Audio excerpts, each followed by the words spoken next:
at the horrific war in Gaza, where, as we speak, thousands of Palestinian children are facing starvation due to Israel's inhumane and illegal war policies.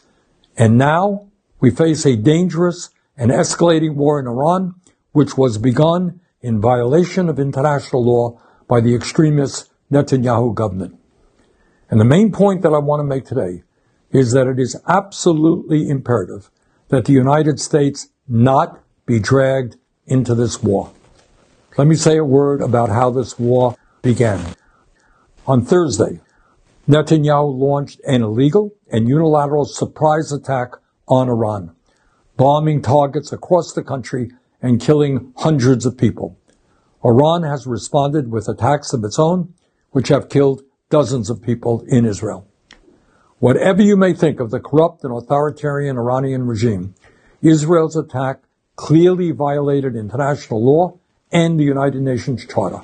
While every country has the right to defend itself, they do not have the right to launch so-called preemptive wars of this kind. But let's remember who Netanyahu is. He is a war criminal under indictment by the International Criminal Court for starving innocent people and killing civilians in Gaza.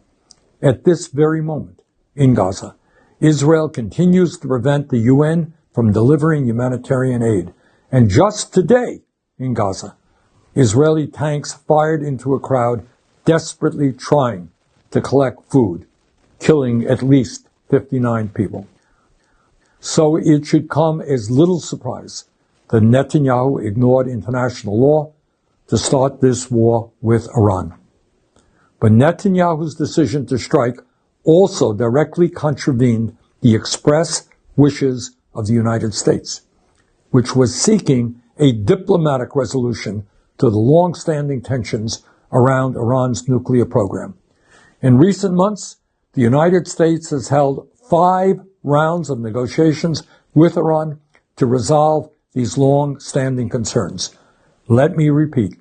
In recent months, the United States has held 5 rounds of negotiations with Iran to resolve these long-standing concerns. A 6th round of talks was planned for Sunday, but Netanyahu chose instead to start this